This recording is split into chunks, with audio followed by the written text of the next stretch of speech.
much clearer. And once you have that image, you can start shading here. You can also squint your eyes to kind of see where it's darker and where it's lighter. All right, so I know that this is darker.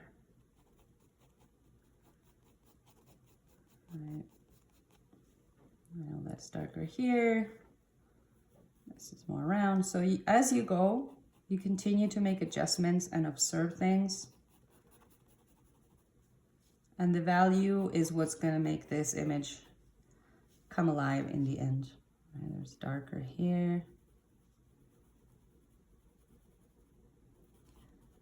But quite honestly, my suggestion is do this exercise of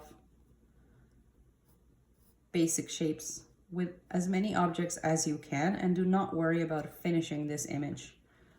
Just make them as a way to practice, okay? Shadow here. Anyway, I'm not gonna finish the whole thing, but I hope you're getting the idea. So you start trying to find those geometric shapes, and then you start breaking them down and getting into those details of the outline only, okay? So that's one example. Here's another one. You can do this with, like, obviously you can start even with more simple things. Like you can start with a bottle or a fruit or anything. You can also do this from life, but it is a little bit harder from life. So we're gonna do that in the next weeks. So here's another image that has a lot of things going on. I'm gonna put it here so you can see. So this is another great example. So I'm gonna do this lines further out so that you can see what I mean when you study your image. Okay.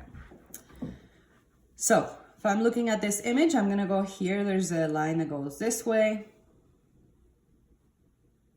right? And then I'm gonna see a line that goes this way, one that goes this way. And I'm looking at the image as a whole. I'm not thinking of two separate things here. Right, so this could be a triangle, and then this is another straight line, another straight line here. So you're sort of following the direction, the angles of where this image is going. Right, I'm drawing the lines far away from the object so you can see them, but I would typically draw them like flash to the image. Okay. So you can start breaking things down into different shapes, and then you translate those shapes to the page. The other thing that you can do, and this is something that we practice in class too, is you can measure. So you can use your pencil always as a measuring unit. So if I'm like, well, I don't know how these lines are and it's throwing me off or whatever, you can always take your pencil, place the tip in one of the ends of those lines, stop with your finger where that line turns to a different direction, and then move that same pencil from the image to the page in the same angle that you have it, right? And then roughly follow that length, okay? So I'm gonna double check here. It's roughly around here, so I need to go a little bit longer.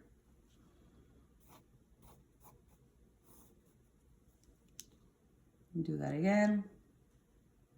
And that's about right. So now I'm gonna turn my attention to the next line.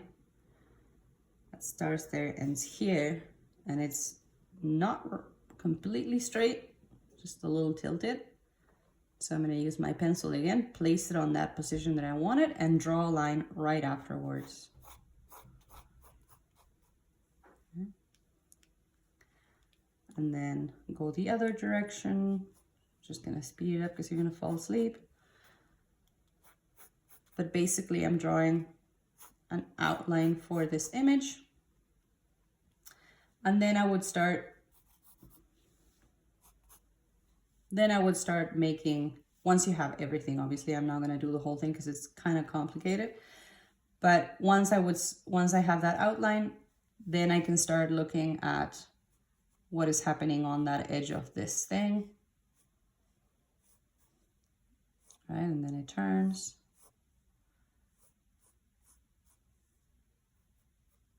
It goes in. And here we have the wolf's head.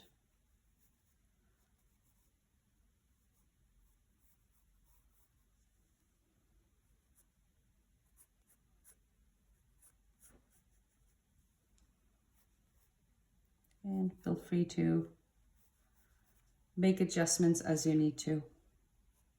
There's a little oval here.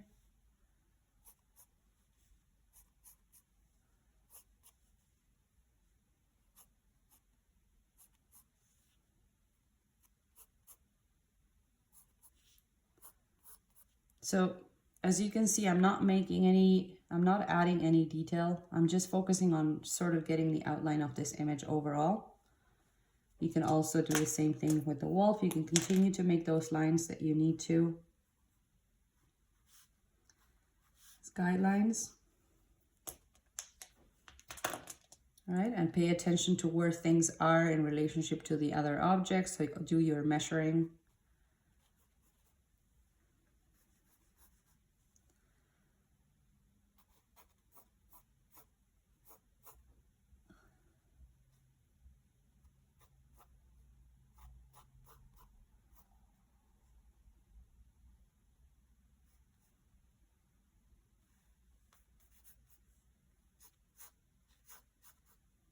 And again, I'm adjusting what I'm seeing, because our eyes can be, like I said, really deceiving. Like I'm getting way off the page here. So measure your length and whatnot.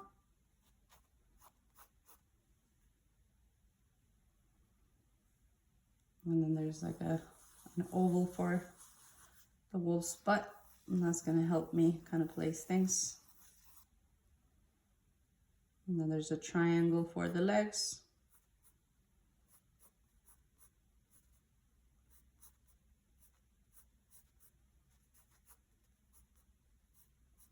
And a little cylinder for the end of the legs here. And that's the tail.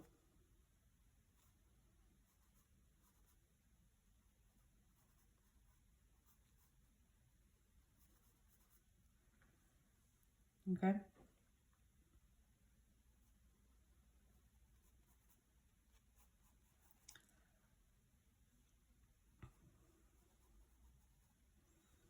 Anyway, okay, so now I'm hoping you can see what I mean. Before I get into actually drawing, I need to do the studies of the image so that I can see the proportions and the direction of all of these lines. So this is what we did last class. And again, once you've done a really good study of your proportions and basic shapes, then you can start looking at shading this image.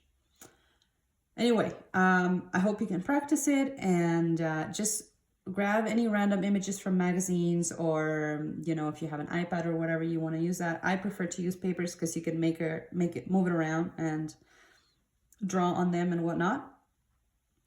But feel free to use whatever image you want, and start thinking about the things that you like. You know, what are you into? Are you into cartoons, or, like, you know, I don't know, animals or food or people? People are really difficult to draw because there's a million basic shapes basically in the human figure. So I wouldn't recommend starting like that. But you can start, like I said, you can start with a bottle, with a cup, with whatever you have at hand. So yeah, try to take your time, do your little studies, and then start shading with the values. And remember to use your scale to check your grays and turn the image to black and white. Anyway, I hope that wasn't super boring, and let me know if you have any questions, okay? All right.